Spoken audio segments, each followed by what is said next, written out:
Hello. Happy Sunday.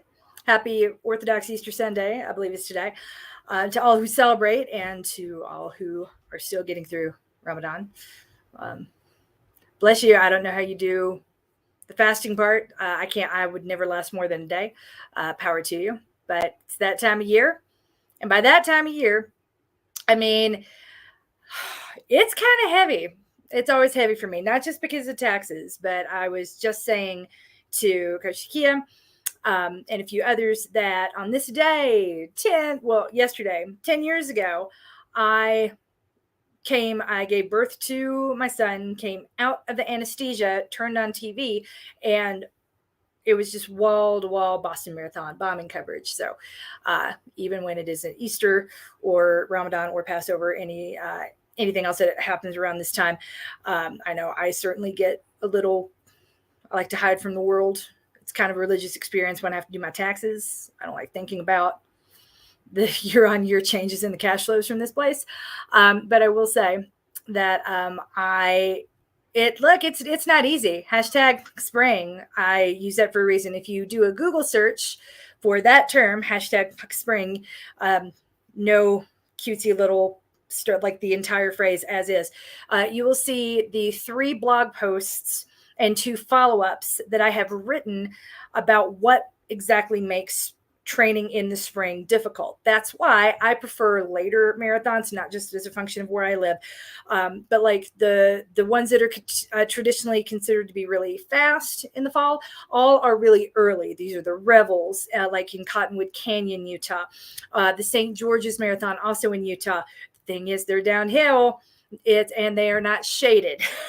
there's that, and they're in like September when it's way warmer, and that can be a shock to the system too. Plus, you would already be in your training cycle right now if those were your races. And I'm personally thankful I'm not in a training cycle. I mean, yes, theoretically, I'm looking ahead to the fall, hoping for the best, leaving the options open. I've reserved it with my credit card to run the New York Marathon if I'm trained enough, and I'm not sure I will be. This period is about training to train. It's about getting ready to lock in whatever that looks like for you. And for me right now, I've not had very many good runs. And by this, when it's hard, when things don't come easy, it is exponentially more difficult when these things came easily in the past. Muscles have memory, but long COVID, I keep saying it's real. And it really is. It did a number on my lung capacity, on my capillaries. Like just sitting right now, my heart rate's 94. And I'm a person who, prior to COVID, had a resting heart rate of like 54. So that is a really humbling place to be, that no matter what I do, I don't really feel like I'm like the improvements that are happening for literally everybody else in this program. Courtney Rana, congratulations. She's, aside from the bursitis in her knee, she's new to us. But she is seeing that if we just stay under the 140 cap and really keep our easy runs easy, those gains come hard and fast, and your body will much more quickly come back to whatever state of fitness it had been in before, as long as you're going easy on it.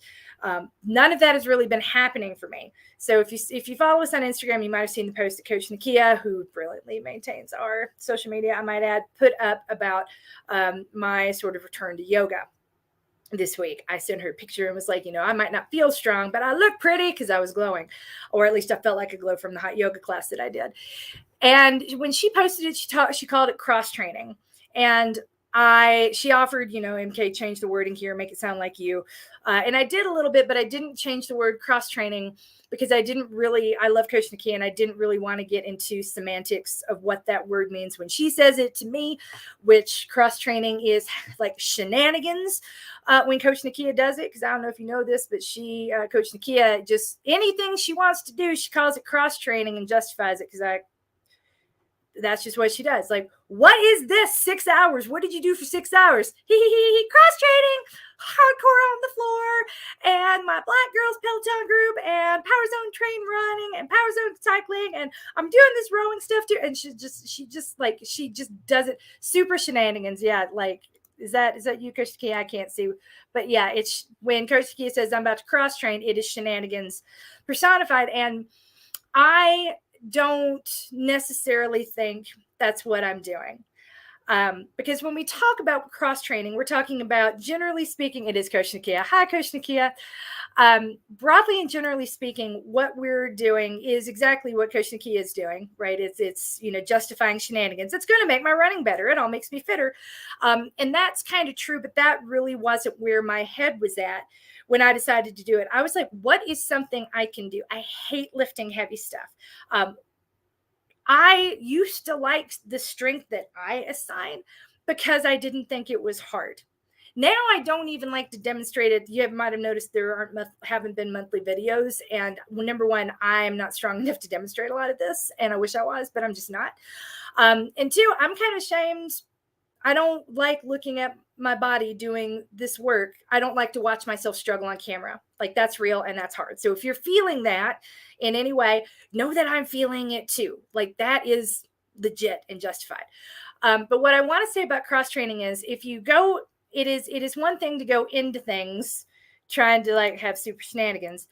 It's another if it's just sort of, I just need to find something I can do. Because right now, walking isn't cutting it for me. I got through my pregnancy walking and I was okay with it. Didn't love it. Spent more time doing Pilates in my fourth pregnancy because I couldn't be upright. I was on bed rest most of the time. But walking isn't satisfying, and getting on the bike just something wasn't there. So I was like, what is something I can do that is movement that's going to make me stronger, or at least not make me sad? Because running was making me really sad. Shuffling was making me really sad. Watching my heart rate while I'm walking to start the run shoot up to 130 makes me sad. So I was driving my kid to school and looked to my left and saw, like, stopped at a light and was like, that's the hot yoga studio that I visited once and never went to again because it wasn't really, it didn't really work in the path of my life. And the last time I had thought about it was around the time of the Boston Marathon bombing, because someone gifted me a trial membership to this yoga studio. And I went like twice, but like I said, it wasn't part of my life. And I just never really went back.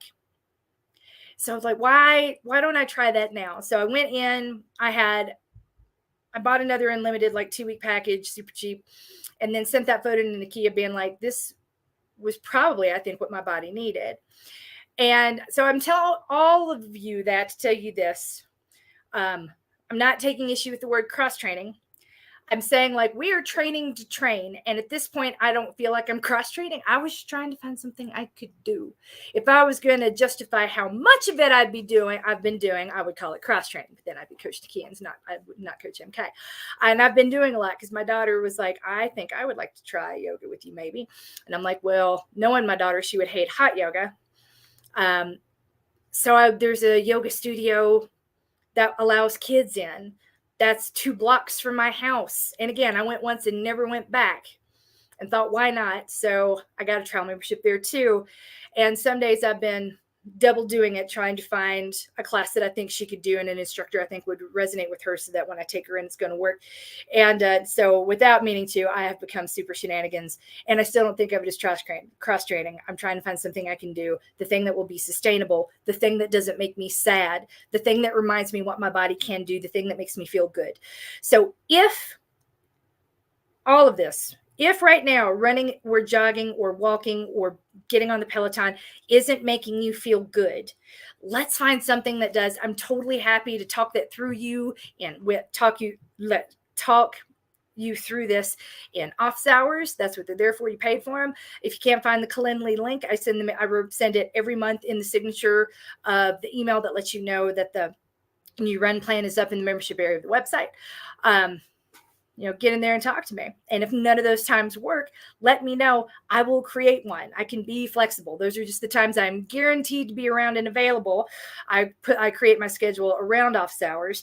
If you need a time other than that, let me know, and I'll try not to be, doing yoga. There have been 3 days a week I've done 2 yoga sessions. So get your cackle on. I can hear you cackling from here, Coach Nakia. Yes. Might be shenanigans. My husband said the same thing. Aren't you doing what you kind of laugh at Nakia for doing? I said, no.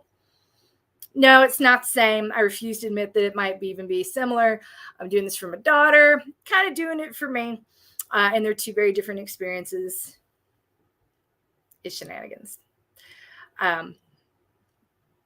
But the running was the thing that I did every day, 5 days a week for decades.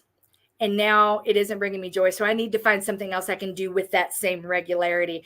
And right now, yoga seems to be it. So I'm going for a walk tomorrow, and then a short loop around Wash Park. I don't, and the good thing about the shenanigans and all, like the 2 yoga classes that I did today, is that I am sore enough that I can't expect to have a great run. And with those lowered expectations, I might be able to handle a 16-minute mile with the heart rate at 160. Meaning like something that is effectively shuffling, but feels like tremendous effort in this body of mine that hasn't really recovered from a disease that some people don't believe ever existed, which makes no sense to me, but there we go. So let's find the thing that makes you feel happy and makes you feel good. Speaking of happy and good, Kristen Fraser, big congratulations to her. She is getting back into the swing of things after another similar long period of medical trauma. She and I have a lot of similar and shared medical trauma, and it's been, hard to watch you go through all this, Kristen, but I love that you're back.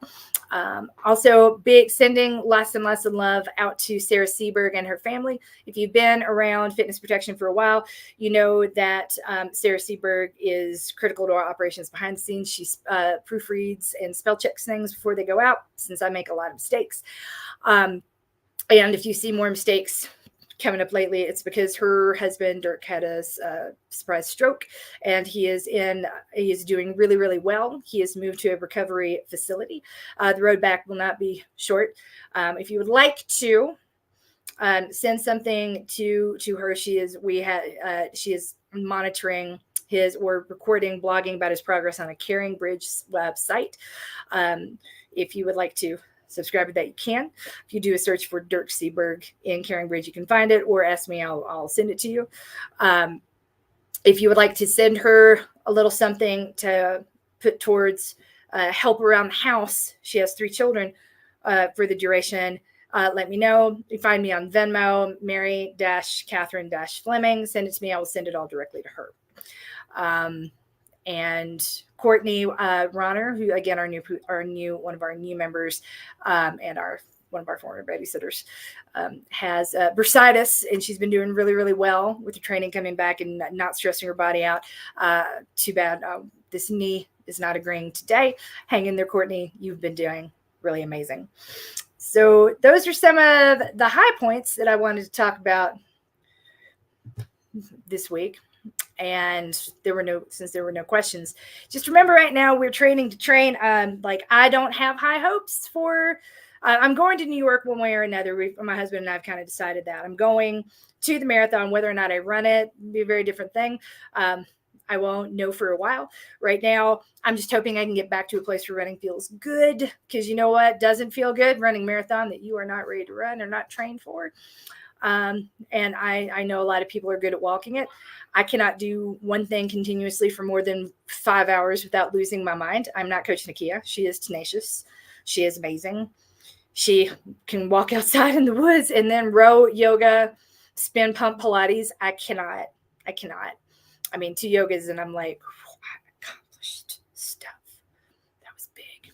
I'm nowhere near as active as her, and probably never will be. You amaze me, Coach Nakia. You truly do. And I love your super shenanigans, no matter what you say or I say. I laugh every time I see them. So I know that there was something else I was going to talk about. Erin Harkness. Yes, her foot is improving. She's ditched the boot, but she is still in a little bit of pain. So our hearts are with you, Aaron. And big congratulations to everyone finishing up the Tiptoe program this week. That was what I was forgetting. So our Tiptoe into 2023 was I think a big success. I really enjoyed it. The participants seemed to enjoy it. Most of it was conducted in a private Signal chat. Why Signal? Because it doesn't matter what kind of phone you have. You know, if you're in a group chat with people, some have Android, some have Apple phones. It can get really messy. All of that is eradicated in a group chat app like Signal, and that's why we've been using it, and it's been pretty fun. We are probably going to open up another one, Tiptoe through the summer, towards the end of May. If you're interested, let me know. Stay on the lookout for that. If there's no interest, we'll wait and do something like Tiptoe into fall, Tiptoe into something. I don't know. All I know is I'm not burning anything. There's not going to be a sunburn this year. It's going to be more of a Tiptoe kind of effort as I gingerly get used to this body and I remember what it can do. Yoga's been wonderful for that. I'm like, I forget I had a pretty advanced practice. I practiced yoga for about 15 years and then just wasn't the sort of thing I was able to keep up after I had children. It's a function of having a husband that travels for work, man, until I had all of them in preschool, or all of them in school. It's just I didn't have any time. It was really expensive or complicated trying to get a run in, let alone yoga. So here we are. Yes. Take that bow, Coach Takia. Love you. I do. And I love your shenanigans. That's amazing. I need to say that. I love that so much. But yeah, it reminds me not only like what my body could do, but that I was good at this. And this is what muscle memory is for. Like, oh, I can still get into these positions. I can still do binds. I have enough strength that I can get into Utkatasana, the chair pose, pretty darn low. I still have a lot of flexibility in my lower back, not my upper back, but my lower back. And then it's sort of a clear path forward of what I'm not just what I can do, but what I need to work on. And running has not been showing me the way. I think I've had too much ground to come back from, too much ground to cover. I was too damaged. So here's to the future. Week 1 is pretty good. I'm still a runner and I always will be. I just need to get back to that point of running. And I'm not sure what it's going to take for that to happen, but I'm pretty tenacious too. Even if I can't do one thing continuously for 5 hours plus, I am tenacious enough and stubborn enough to keep working until I find the thing that gives me the ability to have movement every day. And bonus that my oldest daughter wants to do it with me. I'm so excited. She's not a runner, doesn't want to be, and I'm okay with that. And she is too. So trying to find the movement thing we can both do together has been tricky. And right now it seems that yoga is sticking, and I hope we can stay that course. Either way, that is all I really wanted to say. We are training to train. We're getting ready to get ready. Getting ready to go. It is not go time, but it's kind of time to go. So we're halfway through March. We are halfway through April. We're a quarter of the way through 2023. If you're still thinking about a fall race, let me know. Let's talk it out in office hours. Let's see what your body can do and find something that makes you feel good before we get to summer where nothing feels good. Okay? You're coached. You are loved. And I have no doubt that you're winning at life. Hopefully the weather is as beautiful where you are as it is by us here in Denver. It is just gorgeous today, which means it's probably going to snow tomorrow.